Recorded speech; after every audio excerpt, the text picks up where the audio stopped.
Hi friends, പുതിയൊരു വീഡിയോയിലേക്ക് സ്വാഗതം. ക്യാരറ്റും ബീൻസും കൊണ്ട് നല്ല ടേസ്റ്റി ആയിട്ടുള്ളൊരു തോരനാണ് ഇന്ന് ഉണ്ടാക്കാൻ പോകുന്നത്. ഇത് മിക്കവാറും മലയാളികൾക്കെല്ലാം അറിയാമായിരിക്കും.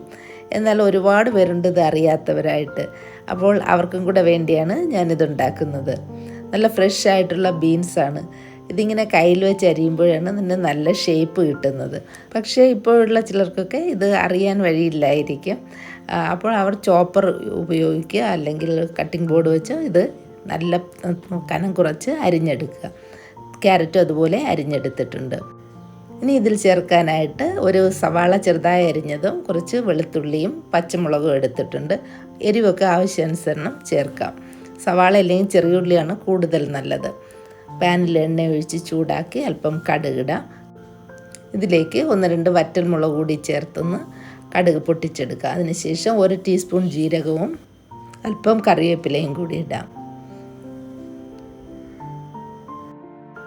കടുകും ജീരകമൊക്കെ പൊട്ടിയതിന് ശേഷം സവാളയും വെളുത്തുള്ളിയും പച്ചമുളകും കൂടി ചേർത്ത് വഴറ്റിയെടുക്കാം.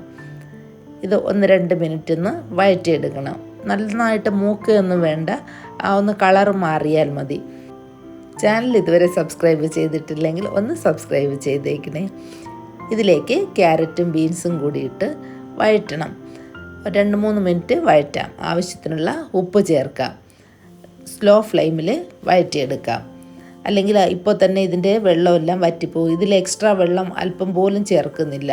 അപ്പോൾ ലോ ഫ്ലെയിമിലാവുമ്പോഴേക്ക് നല്ല വെന്ത് കിട്ടുകയും ചെയ്യും. ഇതിൽ നിന്ന് ഊറി വരുന്ന വെള്ളം വറ്റുകയില്ല. ഇതിലിനി മറ്റൊന്നും ചേർക്കാനില്ല. ആവശ്യത്തിനുള്ള മഞ്ഞൾപ്പൊടി മാത്രമേ ചേർക്കുന്നുള്ളൂ. 1/2 ടീസ്പൂൺ മഞ്ഞൾപ്പൊടി ചേർത്തു. ഇനി ഇതിലേക്ക് തേങ്ങ ചേർക്കാം. തേങ്ങ ആവശ്യാനുസരണം ചേർക്കാം. 1/2 കപ്പ് തേങ്ങയാണ് ചേർത്തത്. നോക്കിക്കേ, 2-3 മിനിറ്റ് കൊണ്ട് തന്നെ തോരൻ റെഡി. അപ്പോൾ തീർച്ചയായിട്ടും ഇതുപോലെ ഒന്ന് ട്രൈ ചെയ്ത് നോക്കുക. വീഡിയോ ഇഷ്ടമായെന്ന് വിചാരിക്കുന്നു. ഇഷ്ടമായെങ്കിൽ ലൈക്ക് ചെയ്യുക, ഷെയർ ചെയ്യുക, കമൻറ്റ് ചെയ്യുക. Thank you for watching mother's cooking lab.